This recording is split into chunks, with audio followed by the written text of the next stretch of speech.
کیوں آپ اپنی عقل سے اپنی اخلاقیات کو خود سلیکٹ نہیں کر سکتے؟ خود آپ ایکسپلین نہیں کر سکتے کہ کون سا کام اخلاقی ہے اور کون سا کام غیر اخلاقی ہے؟ یہ انسانی عقل پہ نہیں چھوڑا جا سکتا۔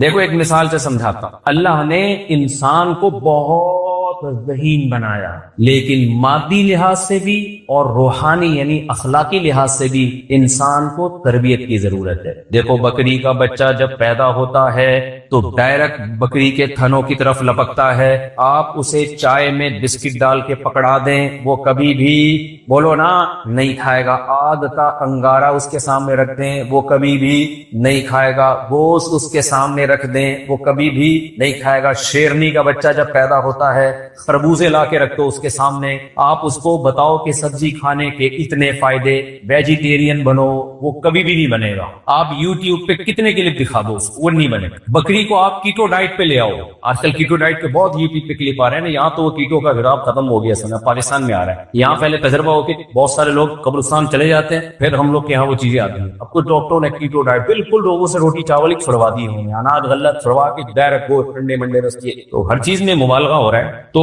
اور جب تک بلوغ نہ ہو تو منجن بکتا بھی نہیں ہے، جب تک زمین اور آسمان کے وہ کلابے نہ ملائے جائے نا کسی چیز کے فضائل میں، تو منجن بھی نہیں بکتا ہمارے یہاں۔ اب وہ ایک صاحب مجھے ملے کراچی، کہہ رہے ہیں یار منجن کے الفاظ یہاں سننے کو نہیں مل رہے۔ تو کیا ہے کہ بھائی آپ نے بکری کے بچے کو کیٹو ڈائٹ پہ لے آیا، یا بھینس کو آپ نے کہا تمہارا ویٹ اتنا ہے نہ تم سے چلا جاتا ہے نہ بیٹھا جاتا ہے، تو کیٹو پہ آ جاؤ، اس کو کلپ دکھا کے گوشت لے آؤ اتنا یہ فیٹ وغیرہ، آپ پوری ایڑی چوٹی کا زور لگا دو گے، اس نے کھانا کیا ہے؟ گھاس۔ اسی کو قرآن میں اللہ نے فرمایا احسن کل شیء خلقہ ثم ہدی، اللہ نے ہر چیز کو بہترین انداز سے بنایا، پھر ہدا کا مطلب اسے گائیڈ کیا کہ اسے کرنا کیا ہے۔ جانوروں کو گائیڈنس اللہ تعالیٰ دے چکے، سمجھتے ہو گے نہیں سمجھتے؟ اس کے لیے اللہ نے وحی کا لفظ استعمال کیا۔ انسانوں کی گائیڈنس کے لیے بھی اللہ نے وحی کا لفظ استعمال کیا، اور جانوروں کو بھی گائیڈنس کے لیے بھی اللہ نے بولو نا وحی کا لفظ۔ دیکھو انسانوں کی گائیڈنس کے لیے وحی جو قرآن ہے یہ کیا ہے؟ وحی ہے نا، اوحینا الیک، ہم نے آپ کی طرف وحی کی ہے، تو قرآن ہدایت کی کتاب ہے،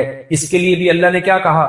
وحی۔ اور جانوروں کو جو اللہ نے گائیڈ کیا ہے، اوحا ربک الی النحل، اللہ کہتے ہیں میں نے شہد کی مکھی کو وحی کر دی ہے۔ شہد کی مکھی پیدا ہوتے ہی اپنے کام میں لگ جاتی ہے، کیا کرنا ہے، کس مکھی نے جا کے پھلوں کا رس چوسنا ہے، کس نے چھتوں کی نگرانی کرنی ہے، کس نے آبادی کو کنٹرول کرنا ہے۔ شہد کی مکھیوں میں نا آبادی کنٹرول کرنے والی مکھیاں بھی ہوتی ہیں، وہ نر مکھیاں جب زیادہ ہو جائیں تو ان کے چار شادیوں کا رواج نہیں، وہ نر کو مار دیتی ہیں۔ ہاں جب نر زیادہ ہو جائے نا تو وہ کیا کرتی ہیں، ان کو پتا ہے یہ سوسائٹی میں خرابی پیدا کریں گے۔ مکھیوں کا آپ پڑھیں اسٹڈی کریں تو مادہ مکھیاں باقاعدہ بندوقیں لے کے نر کو اڑا دیتی ہیں کہ یہ تمیز سے رہیں، تعداد ان کی نہ بڑھے۔ بڑا عجیب خوبصورت یعنی ایک آرگنائزیشن ہے شہد کی مکھیوں کی، پوری پوری کتابیں لکھی گئی ہیں اس پہ۔ تو یہ پہلے دن سے مکھی نے سیکھا ہوا ہوتا ہے کہ کس مکھی کا کیا کام ہے اور کس مکھے کا کیا کام، سب کو پتا ہے۔ شیر نے کیا کرنا ہے، بکری نے کیا کرنا ہے، چوہے نے کیا کرنا ہے، لومڑی نے کیا کرنا ہے، کوے نے کون کون سی نئی نئی چالاکیاں مارکیٹ میں لانی ہے، سب پہلے سے کیا ہے،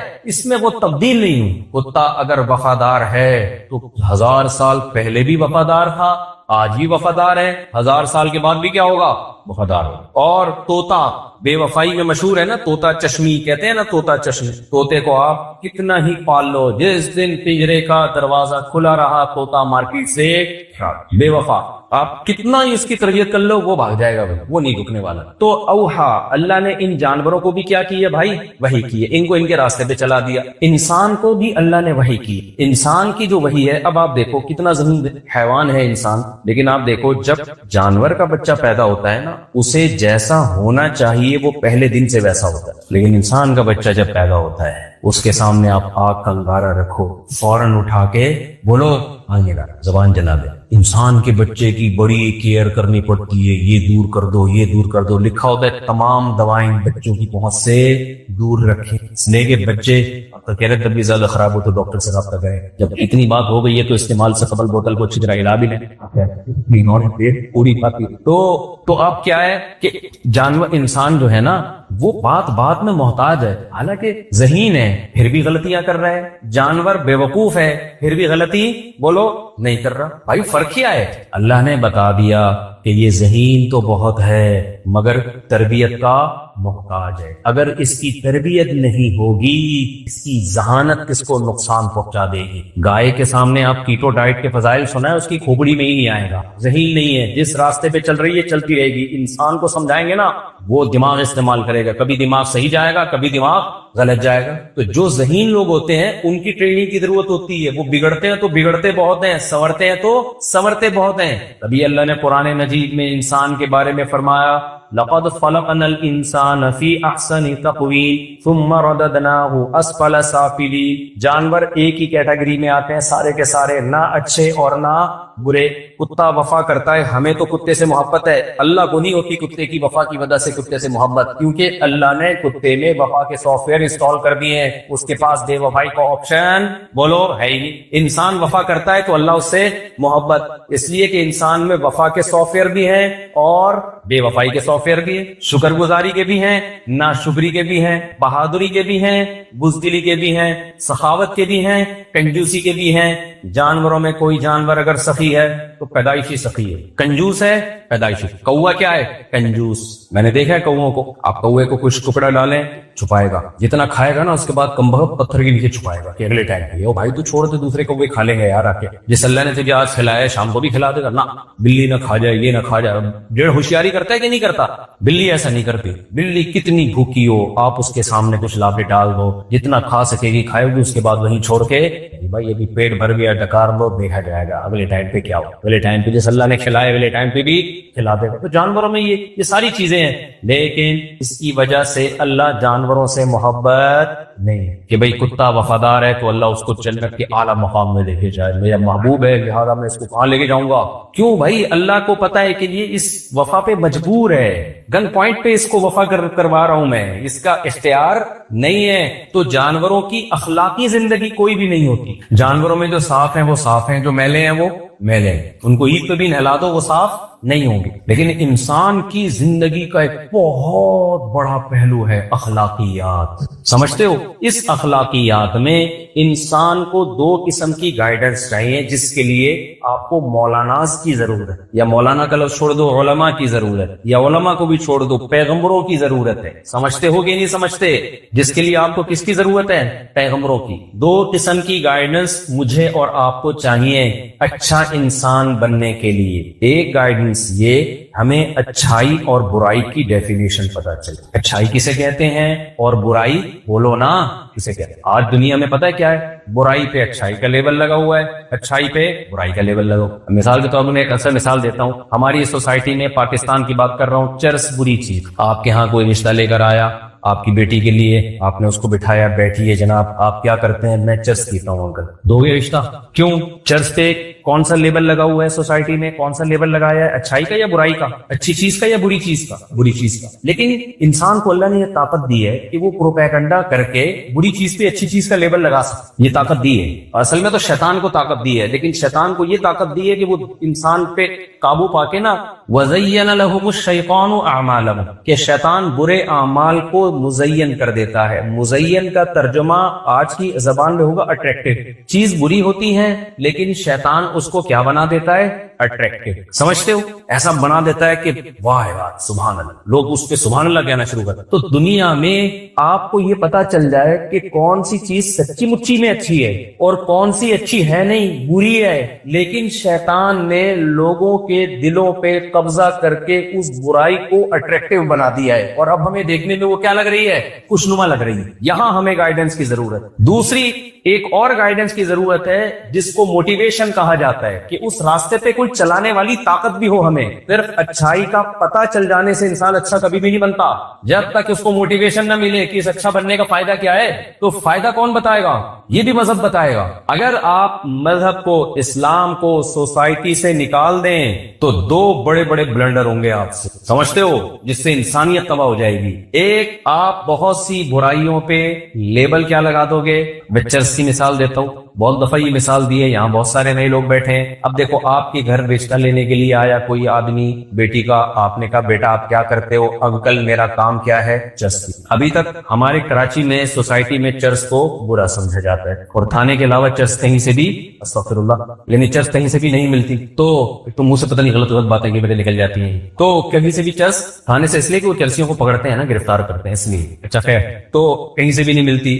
لیکن اب آپ مجھے ایک بات بتاؤ, جس سوسائٹی میں چرسی زیادہ ہو جائے اور پڑھے لکھے لوگ چرس پینا شروع کر دیں نفس کے ہاتھوں مجبور ہو کے, اور تہذیب یافتہ لوگ چرس پینا شروع کرتے ہیں, جو لوگوں کو موٹیویٹ کرتے تھے, جو لوگوں کی ورک شاپ کروایا کرتے تھے, موٹیویشنل اسپیکر تھے اور تہذیب کے عالم بردار تھے, اتفاق سے ان کو چرس کی لت پڑ گئی, اب ان سے چرس نہیں چھوٹ رہی. اب چرس تو بری ہے سوسائٹی میں, لوگ کہیں گے آپ اتنے اچھے ہو کے پی کیا رہے ہو؟ چرس پی رہے ہو نا, چھی چھی تو آپ ہمیں کیا سمجھاؤ گے؟ تو وہ کیا کریں, مل بیٹھ کے, اب ان سے چرس تو چھوٹ نہیں رہی ہے, وہ کیا کریں, مل بیٹھ کے ایک پروگرام بناتے ہیں کہ یار ہم چرس تو چھوڑ نہیں سکتے, یہ جو چرس سے لوگوں کے دلوں میں نفرت ہے نا, اور چرس کو برا سمجھا جاتا ہے, جس کی وجہ سے ہماری بے عزتی ہو رہی ہے, کہیں رشتہ لینے جاتے ہیں چرسی ہونے کی وجہ سے ہمیں نکال دیا جاتا ہے. تو ایسا کرتے ہیں کہ لوگوں کے دلوں میں ہم چرس کی محبت پیدا کریں, پڑھے لکھے سمجھدار لوگوں کے دلوں میں. تو یہ پروپیگنڈا کامیاب ہو سکتا ہے, اور دنیا میں ہوا ہے. تو کیا کریں گے, سب سے پہلے چرس کا نام چینج ہوگا. یار اس کا نام چرس نہیں, اس کا نام اینٹی ڈپریشن ٹیبلٹ یا پاؤڈر. کیا خیال ہے, اس کی پیکنگ چینج ہوگی, پیکنگ بہت خوبصورت پیکنگ. ایسا ہی ہوگا کہ نہیں ہوگا؟ اور اردو میں تو نہ انگلش میں ہوگا اس کا, اردو لکھی ہوئی نہیں, یہ دیسی لوگوں کا کام ہی نہیں. پھر یہ جو پائپوں کے اندر بیٹھ کے پی رہے ہوتے ہیں نا چرسی, گندے کپڑوں میں یوں بیٹھا ہوا یوں ایک دوسرے کو یوں کر کے دیکھ رہا ہے, یہ اسٹائل ختم. جس نے پی ہے شیرٹن ہوٹل میں آئے, وہ بھی پک میں آئے. آئی بات سمجھ, اینٹی ڈپریشن پاؤڈر جو ہے وہ بڑے لوگ اور بہت اپر لیول کے لوگ پیا کریں گے, اور 3 کے سوٹ ٹائی میں نہا دھو کے خوشبو لگا کے آئیں گے, اس کے بعد بیٹھ کے پیا کریں گے, پھر میڈیا پہ یہ چیز آنا شروع ہو جائے. کیا خیال ہے بھائی؟ پھر اس کے فضائل پہ آنا شروع ہونا شروع ہو جائیں. میں اللہ کی قسم اٹھا کے کہتا ہوں کہ ایک وقت ایسا آئے گا کہ جو چرس نہیں پیتا ہوگا نا, لوگ اس کو دقیانوس ایسا ہو جائے گا یار.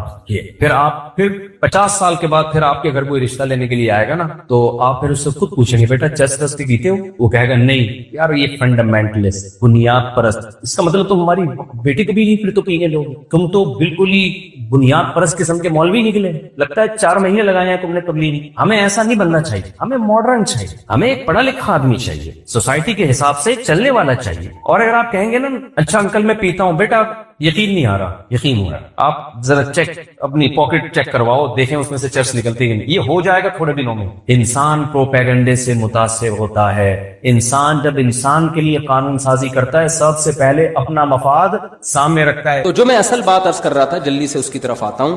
دیکھو ہم پیدا کب ہوتے ہیں, یہ کس کی پلاننگ ہے؟ اللہ کی. ہماری موت کس کی پلاننگ سے ہے؟ اللہ کی. یہ بیچ کا ٹائم اللہ نے ہمیں دیا ہے, اس میں اللہ نے حکم دیا بالغ ہونے کے بعد سے لے کر موت تک کا جو تمہیں ٹائم دیا ہے نا, اس کی پلاننگ کس نے کرنی ہے؟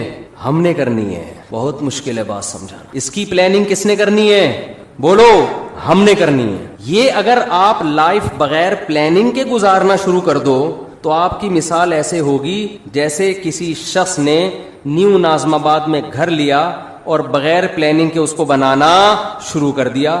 بعد میں پچھتا رہا ہے کہ جہاں واش روم بنانا تھا وہاں میں نے کچن بنا دیا, اور جہاں کچن بنانا تھا وہاں میں نے واش روم بنا دیا, اور اب اس میں چینجنگ نہیں ہو سکتی. آپ کی لائف اگر بغیر پلاننگ کے گزرے گی تو وہ برباد ہونے کے علاوہ آپ کو کچھ بھی حاصل نہیں ہوگا, اور اب یہ چینج نہیں ہو سکے گی, کیونکہ جو ٹائم گزر گیا بغیر پلاننگ کے وہ ٹائم آپ کو واپس نہیں مل سکتا.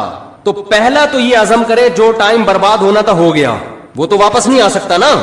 مثال کے طور پر اس نے بنا دیا, یہ کچن کی جگہ پہ بنا دیا واش روم کی جگہ کچن میں بنا دیا. بیگم سے کہے گا بیگم میرا پیسہ برباد ہو گیا, میرے پاس مزید پیسے نہیں ہیں, اب جو میں آئندہ جو کچھ کروں گا نا وہ پلاننگ سے کروں گا. اب اس کچن کو برداشت کر لو, واش روم کی جگہ آ گیا, یہ برداشت کر لو, اور میرے پاس اس کے علاوہ آپشن نہیں ہے. لیکن آپ نے کیا کیا, اب جو غلط ہونا تھا ہو گیا, اس کے بعد بھی اب غلط کرتے چلے جا رہے ہیں. اب آپ کیا کر رہے ہیں کہ جو ایگزاسٹ لگا رہے ہیں ایسی جگہ جہاں کمرے کو آپ کے روم کی طرف ہوا آتی ہو. بھائی اب پلاننگ کا تقاضا یہ ہے کہ ایگزاسٹ لگاؤ ہی نہیں آپ, یا کچھ بھی کرو, لیکن یہ نہیں ہو سکتا. تو جو زندگی میری اور آپ کی بغیر پلاننگ کے گزر گئی اس پہ تو ہمارے پاس توبہ استغفار کے علاوہ اب کوئی راستہ نہیں. آپ کہہ سکتے ہیں کہ مفتی صاحب آپ کو کس نے کہا کہ ہم نے زندگی پلاننگ کے بغیر گزاری ہے؟ ہم تو ماشاءاللہ اچھے گھرانے کے تھے، جب ہم بالغ ہوئے تو ہمارے والدین نے پلاننگ کی، اس بچے کو ہم نے ڈاکٹر بنانا ہے، اس بچے کو ہم نے انجینئر بنانا ہے، اس بچے کو ہم نے پائلٹ بنانا ہے، اس بچے کو ہم نے بزنس مین بنانا ہے، اس بچے کو ہم نے یہ بنانا ہے، اور الحمدللہ آج ہم وہ بن چکے ہیں. اول تو 99% لوگ ایسے بھی نہیں ہیں ہمارے معاشرے میں. 1% ایسے ہوں گے جن کے والدین نے پلاننگ کی اور انہوں نے بھی پلاننگ کر کے کچھ بن گئے. وہ 99% تو ایسے ہی چل رہے ہیں. تو خوب سمجھ لو، پلاننگ کا مطلب صرف پلاننگ نہیں ہے. کامیاب پلاننگ یہ ہوتی ہے کہ آپ کوئی بھی تعمیر کھڑی کر رہے ہیں تو اس کا مقصد پہلے آپ سامنے رکھتے ہیں، اس پرپس کو دیکھ کے جب آپ نقشہ بناتے ہیں اس نقشے کو پلاننگ کہا جائے گا. مثال کے طور پر آپ نے نیو ناظم آباد میں وائف کو خوش کرنے کے لیے پلاٹ خرید کے اس پہ گھر بنانا شروع کیا، لیکن گھر کی شکل کی جو آپ نے پلاننگ کی وہ کسی پرچون کی دکان کی لگ رہی ہے. پلاننگ سمجھ میں آ رہی ہے بات کہ نہیں آ رہی ہے؟ میرے خیال ہے تھک گئے ہیں آپ لوگ. آپ نے گھر بنایا پلاننگ سے، بیگم کہہ رہی ہے یہ کیا ہے؟ آپ کے یہ بڑا سا ہال بنا دیا میں نے، بہت بڑا. یہ اتنا بڑا ہال بنانے کی ضرورت کیا تھی؟ باقی کمروں کی تو جگہ بچی نہیں. آپ کہہ رہے ہیں باقی کمروں کا کیا کرنا ہے، ایک ہال کافی ہے ہمارے لیے. وہ کہے گی نہیں مجھے لگتا ہے آپ نے بغیر پلاننگ کے بنایا. آپ کہتے ہیں نہیں میں نے پلاننگ کی تھی. میں نے اس کی پلاننگ کی ہے کہ اس میں اگر کہیں بھی کسی کو گودام کی ضرورت پڑتی ہے نا تو سارا مال اس کمرے میں اتارے گا. وہ تو پلاننگ تو کی ہے آپ نے یقیناً، لیکن یہ گودام کی پلاننگ ہے، یہ گھر کی پلاننگ بولو نہیں. تو میں اور آپ پلاننگ تو کر رہے ہیں فیوچر کی. اول تو بہت سے لوگ کر ہی نہیں رہے. ہمارے یہاں تو الحمدللہ کوئی پلاننگ ہوتی نہیں ہے. زیادہ تر لوگ جو پلاننگ کر رہے ہیں نا اپنی زندگی کی، ان کو یہی نہیں پتا کہ ہماری زندگی کا مقصد کیا ہے. لہذا کوئی پلاننگ کر رہا ہے میں بہت بڑا تاجر بنوں گا، کوئی پلاننگ کر رہا ہے میں بہت بڑا ڈاکٹر بنوں گا، کوئی پلاننگ کر رہا ہے میں بہت بڑا سیاستدان بنوں گا. بھائی یہ جو آپ اپنے پرپس کو سامنے رکھ کے پلاننگ کر رہے ہو نا، تو آپ کا بڑا ڈاکٹر بننے سے مقصد کیا ہے آپ کا؟ بیگم کہے گی نہیں اتنا بڑا جو گودام آپ نے بنایا، اتنا بڑا کمرہ، آپ کا مقصد کیا ہے؟ آپ کہیں میں اس میں بورے لا کے رکھوں گا گندم کے، تو سر پکڑ کے بیٹھ جائے گی نا کہ یہ نیو ناظم آباد آپ کو گودام بنانے کے لیے یہ بنایا بلڈر نے. گودام کی الگ جگہ ہوتی ہے بھائی، ٹرک اڈے جاؤ، ٹرک اسٹینڈ جاؤ، وہاں گودام خریدو. تو غلط پلاننگ کو پلاننگ بولو نہیں کہا جاتا. اب میں جلدی سے بات کی طرف آتا ہوں جو میں سمجھانا چاہتا ہوں آپ لوگوں کو. بعض دفعہ بات مختصر ہوتی ہے، اس کی تمہید ذرا لمبی ہو جاتی ہے. دیکھو اگر ہم کافر ہیں، اللہ نہ کرے غیر مسلم ہیں، تو ہمیں اپنی زندگی کا مقصد تلاش کرنے کی ضرورت بولو نہیں ہے. پھر ہم جس چیز کو چاہیں ہدف بنائیں، اس کو سامنے رکھ کر اپنی لائف کی پلاننگ کریں. جیسے انگریز ایک ہدف متعین کرتا ہے مجھے یہ بننا ہے، ان کے ہاں یہ بھی ہدف ہوتا ہے کہ میں نے ماؤنٹ ایوریسٹ کی چوٹی پہ چڑھنا ہے. پوری زندگی کا ان کا ٹارگٹ ہی یہی ہوتا ہے کہ میں نے کیا کرنا ہے، میں نے ماؤنٹ ایوریسٹ کی چوٹی سردیوں میں عبور کرنی ہے. تو کئی سال وہ اسی پلاننگ کے تحت اپنی باڈی کو بناتے رہتے ہیں. یہ ان کا ہدف ہے. اگر کوئی چڑھ جائے اس پہاڑی پر، کامیاب ہو گیا، نہیں چڑھ سکے تو کیا کہتے ہیں؟ ناکام ہو گیا. بناتے ہیں کہ میں نے میڈیکل سائنس کی فیلڈ میں ترقی کرنی ہے، بعض کہتے ہیں میں نے بہترین سائنٹسٹ بننا ہے. ہم یہ دیکھتے ہیں کہ جو لوگ مذہب کو نہیں مانتے ان کا ایک ہدف ہوتا ہے. اصل بات جو میں عرض کر رہا ہوں، جب تک آپ کے سامنے اپنی لائف کا ہدف نہیں ہوگا کہ میرا اس زندگی سے مقصد کیا ہے، اس وقت تک آپ اپنی زندگی کو پلان نہیں کر سکتے. آپ کی زندگی بے ڈھنگی ہوگی. اب مقصد کیا ہونا چاہیے؟ ایک مقصد ہے کافر کا، غیر مسلم کا. غیر مسلم کا لائف سے مقصد زندگی برائے زندگی، لائف کو انجوائے کرنا، اس کے علاوہ اس کا کوئی ہدف نہیں ہوتا. اگر آپ اللہ کو، کریٹر کو، خدا کو اپنی ڈکشنری سے نکال دیتے ہو تو پھر آپ کو یہ حق حاصل ہے کہ آپ اپنی زندگی کا مقصد خود متعین کرو. سمجھ رہے کہ نہیں سمجھ رہے؟ پھر آپ اپنی زندگی کا مقصد خود متعین کرو. کیونکہ اللہ کو اگر آپ نے نکال دیا، اس کا مطلب کیا ہوا کہ ہم پیدا ہوئے ہیں اللہ کے ارادے سے نہیں، ایک اتفاقی واقعہ ہوا، ہم پیدا ہو گئے. ہم مرتے ہیں اللہ کے ارادے سے نہیں، اتفاق ہوتا ہے. ان ہی الا حیاتنا الدنیا نموت ونحیا وما یہلکنا الا الدہر. نبی کے دور میں جو ایتھیسٹ تھے وہ کہتے تھے کہ یہ دنیا کی زندگی ہے جس میں ہم مرتے بھی ہیں جیتے بھی ہیں، یہ خدا کے تصرفات نہیں ہے، یہ زمانے کے تصرفات ہیں. زمانے میں ہوتا ہے، موت بھی ہے، زندگی بھی ہے، اور پھل پھول بھی پیدا ہوتے ہیں، کوئی خوشی کی زندگی، کوئی غم کی زندگی. تو اگر میرے اور آپ کا بھی خدا نخواستہ یہ نظریہ ہے تو میرے بھائی ہمیں پھر اپنی زندگی کا ہدف تلاش کرنے کی ضرورت، خدا سے پوچھنے کی ضرورت نہیں ہے. پھر ہماری مرضی ہم جس چیز کو ہدف بنا لیں. کیا خیال ہے؟ غلط تو نہیں کہہ رہا میں؟ پھر ہماری مرضی. پھر میں خود فیصلہ کروں گا میں نے کیا بننا ہے, پھر میری مرضی. میں کہوں یار میں نے ڈاکٹر بننا ہے, میں نے انجینئر بننا ہے, میں نے سائنٹسٹ بننا ہے, میں نے یہ بننا ہے, میں نے وہ بننا ہے, میں نے کچھ بھی نہیں بننا, میں نے ویسے انجوائے کرنا ہے لائف کو. بعض لوگوں کا یہ ہوتا ہے کچھ بھی نہیں بننا, انجوائے کرنا ہے بس. وہ میں ایک چٹکلا اکثر سناتا ہوں نا, آپ لوگ نئے ناظم آباد کے نئے لوگ ہیں. وہ ایک نوجوان جو ہے سمندر کے کنارے لیٹا ہوا اور سگریٹ کے کش لے رہا ہے. ایک بوڑھے میاں گئے, ذرا اسپیڈ میں سنا دیتا ہوں کیونکہ کئی دفعہ لوگ سن چکے ہیں. تو ایک بوڑھے میاں گئے اس نوجوان کو سمجھانے لگے, بیٹا تم اپنا ٹائم ویسٹ کر رہے ہو, کچھ کر کیوں نہیں لیتے؟ اس نے کہا انکل کیا کروں؟ بیٹا میٹرک کر لو. اس نے کہا 10 سال لگیں گے میٹرک میں. پھر کیا کروں؟ بیٹا پھر انٹر کر لینا 2 سال میں. 12 سال ہو گئے جی انکل, پھر کیا کروں؟ پھر بیٹا بی اے کر لینا. اچھا جی بی اے بھی کر لیا, پھر کیا؟ پھر بیٹا ماسٹر کر لینا. انکل 16 سال ہو گئے ماسٹر کر لیا, پھر کیا کروں؟ بیٹا پی ایچ ڈی کر لینا. انکل 18 سال ہو گئے پی ایچ ڈی کر کے کیا کروں گا؟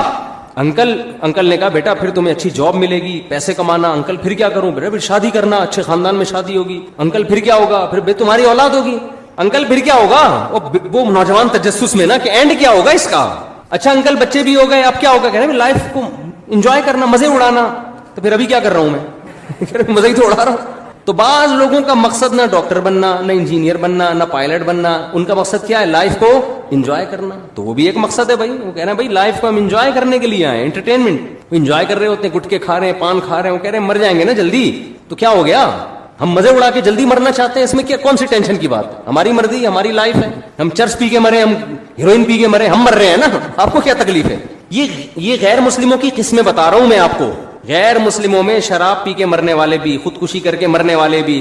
خودکشی کرنے والے کو آپ یہ نہیں کہہ سکتے کہ یہ حرام ہے, اس پہ گناہ ملتا ہے. وہ کہتا ہے گناہ کیا ہوتا ہے؟ میرا جسم ہے, میری مرضی, میں کھمبے سے چپک کے مروں, میں کھمبے سے لٹک کے مروں. میں جب اس دنیا میں ٹینشن میں ہوں تو ٹینشن ریلیز کرنے کا میرے پاس موت کے علاوہ کوئی راستہ نہیں ہے, تو میں مر رہا ہوں نا, کیا تکلیف ہو رہی ہے؟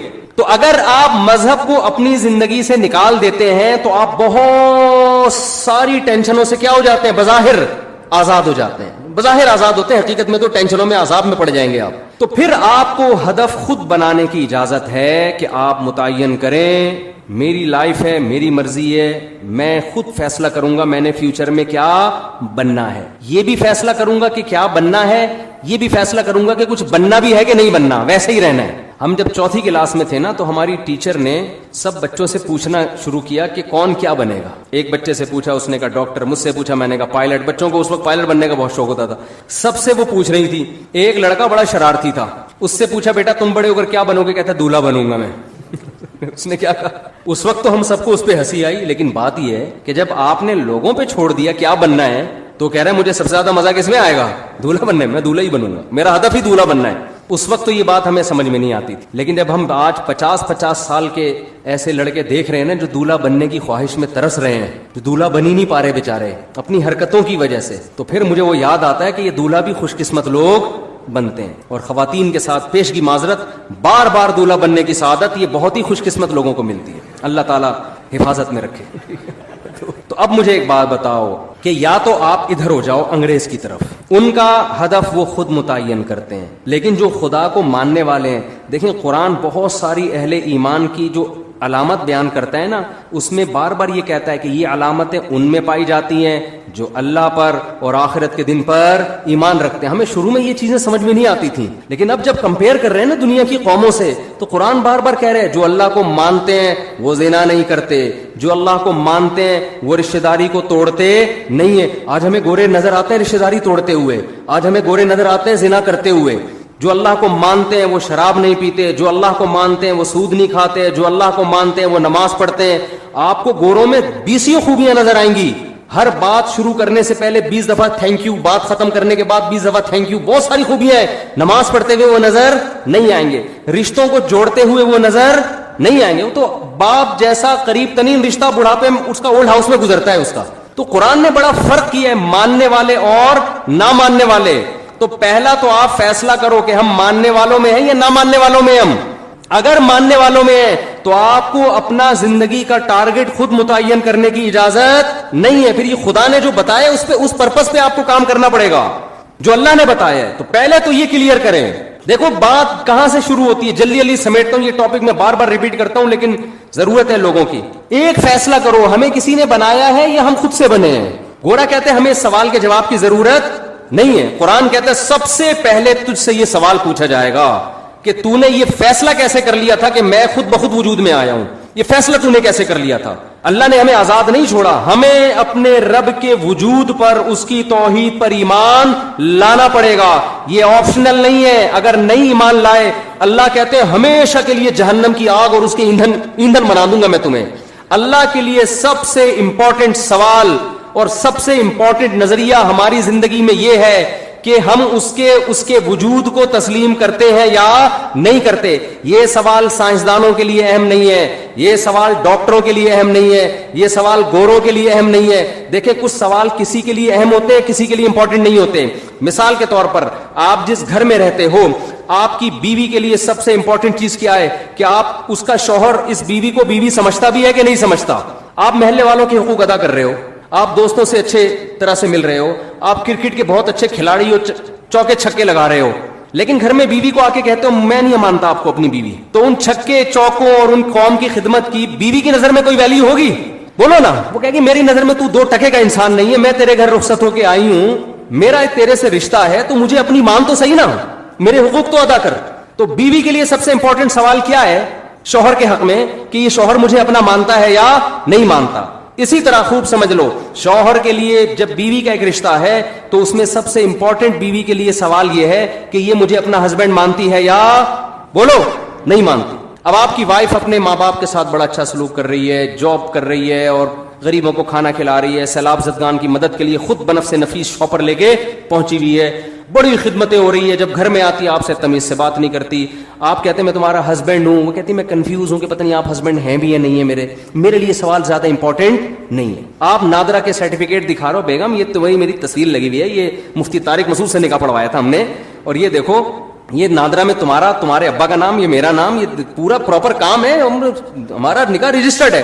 وہ کہتی ہے ایکچولی میرے پاس ٹائم نہیں ہے ان سب باتوں کے لیے, ایکچولی میرے پاس ان سب باتوں کے لیے ٹائم نہیں, میرے لیے سوال زیادہ امپورٹنٹ ہے ہی نہیں, میرے پاس تفتیش کا ٹائم ہی نہیں. میں ڈاروین کے نظریے کو مانتی ہوں. ڈاروین کیا کہتا ہے کہ اتفاق سے وجود میں آ گئے, تو اتفاق سے آپ ہمارے گھر میں آ گئے, دیکھنے میں شوہر لگ رہے ہیں آپ. اب اس تفتیش میں جانا کہ یہ ڈاروین کا نظریہ ٹھیک تھا غلط تھا, میں اتفاقی چیزوں کی قائل ہوں. سائنس سے ثابت کرو کہ تم میرے ہسبینڈ ہو. سائنس سے کوئی ثابت کر سکتا ہے؟ کسی کا باپ بھی ثابت نہیں کر سکتا. کوئی لیبورٹری ٹیسٹ سے کہ یہ اس کا ہسبینڈ ہے کوئی کر سکتا ہے؟ بولو نا کیا ہو گیا, سائنس سے کہاں سے ثابت ہوگا بھائی, یہ تو گواہوں سے ثابت ہوگا. گواہ کہیں گے آپ کے نہیں میں سائنس کا اسٹوڈنٹ ہوں, میں سائنس کے بغیر نہیں مانتا. نیوٹن کا کوئی قانون پیش کرو کہ وسیم میرا شوہر ہے, تو ہم کیا کہیں گے سائنس کو غلط جگہ فٹ کر رہی ہے بھائی تو. یہی سوال نا آج کل کے لبرل لوگ کہتے ہیں سائنس سے خدا کا وجود ثابت کرو. اول تو سائنس سے بھی ہوتا ہے, لیکن ایک مثال دے رہا ہوں. اتنے ثبوت اللہ نے اپنے وجود کے دے دیے, اتنے مضبوط ڈاکومنٹس پکڑا دیے, اتنے ایک چیز اس کائنات میں خدا کے وجود کی گواہی دے رہی ہے کہ یہ چیزیں خود بخود نہیں بن سکتی. اور گورا کیا کہتا ہے, میرے لیے یہ سوال امپورٹنٹ نہیں ہے کہ ہمیں کوئی بنانے والا ہے یا نہیں ہے. تو گورے کے لیے امپورٹنٹ نہیں ہے, میرے اور آپ کے لیے امپورٹنٹ نہیں ہے. جس خدا نے بنایا اس کے لیے سب سے امپورٹنٹ کوشچن کیا ہے کہ تم میرے وجود کو مانتے ہو یا نہیں مانتے. میں 2-3 اور مثالیں دوں. بیٹا کیا کہتا ہے, گلی محلے میں سب کی خدمتیں کر رہا ہے, سیلاب زدگان کی مدد کے لیے پہنچا ہوا ہے, بڑی زبردست تقریریں کر رہا ہے. گھر میں جب ابا کہتے ہیں بیٹا مجھے پانی پلا دے, مجھ سے گھٹنے میرے خراب ہو گئے, مجھ سے چلا نہیں جاتا, وہ کہہ رہے بھائی میں آپ کو کیوں پانی پلاؤں, اور انسان کو اپنا کام خود کرنا چاہیے. کہیں بیٹا میں تمہارا باپ ہوں. اب وہ کنفیوز ہے, بیٹا ابا آپ یعنی آپ میرے والد ہیں, وسیم بھائی آپ میرے کیا ہیں, ابا ہی کہہ دیے تو پھر تو مسئلہ ہی ختم ہو گیا نا. تو باپ کو غصہ آئے گا, بیٹا تو مجھے باپ نہیں مانتا. بیٹا کہہ رہا ہے ابا اصل میں نے اسٹڈی اور سائنسی ترقی میں اتنا ٹائم لگایا ہے نا کہ مجھے اس سوال کے جواب کی فرصت ہی نہیں ملی کہ آپ میرے ابا ہیں یا اس تحقیق کی میرے پاس ٹائم, میں اصل میں بڑے بڑے کارنامے کر رہا ہوں. میں ابھی ایک میرا خلائی سیارہ چاند پہ پہنچنے والا ہے, اور اگلا سفر میرا مریخ کی طرف, ویزا آ گیا مریخ سے میرا. یہی ہوتا ہے نا آج کل لوگوں نے سائنسدانوں کو اپنا باپ بنا لیا ہے. یار گورا اتنی ترقی کر رہا ہے, گورا اتنی بہت کر رہا ہے, بھائی اس کو مانو, کر رہا ہے, ہم اس کے منکر نہیں ہیں. خدا کے لیے یہ ترقی امپورٹنٹ بولو نہیں ہے. خدا کہتا ہے یہ امپورٹنٹ ہے, لیکن پہلے کچھ اور سوال ہے, اس کے بعد امپورٹنٹ ہے. بیٹا کتنی ترقی کرے, محلے والے اس کو کندھے پہ اٹھا کے گھوم رہے ہوں. باپ کے ساتھ اگر وہ کہتا ہے میں کنفیوز ہوں کہ آپ میرے ابا بھی ہیں یا نہیں ہے, ابا کہے گا مجھے سب سے امپورٹنٹ سوال میری زندگی میں میرے لیے یہ ہے کہ تو مجھے مانتا ہے یا نہیں مانتا. جب تک اس کی تحقیق نہیں کر دیتا اس گھر میں تجھے گھسنے کی اجازت نہیں ہے. فوراً سزا دے کے نکالے گا, جائیداد سے آگ کرے گا اس کو. اب بیٹا بڑا لبرل تھا نا, وہ یونیورسٹی کا پڑھا ہوا, کہہ رہا ہے یار ابا غیر ضروری, وسیم صاحب ابا تو نہیں کہہ رہا نا, غلطی سے نکل رہا ہے, یہ جو وسیم صاحب ہیں یہ ایک غیر ضروری سوال جو انسانیت کے لیے اتنا امپورٹنٹ سوال نہیں ہے. کیا ہو گیا اگر میں نے تفتیش نہیں کی, تحقیق نہیں کی, میں سیلاب زدگان کی مدد تو کر رہا ہوں نا, میں سائنس میں ترقی تو کر رہا ہوں نا. یہ ساری تقریر سے عوام متاثر ہوگی, باپ جس کا گھر ہے وہ متاثر بولو نہیں ہوگا, وہ نہیں متاثر ہوگا. تو یاد رکھو جو کریٹر ہے نا, جس نے ہمیں بنایا ہے, کاش یہ بات ہماری کھوپڑیوں میں بیٹھ جائے.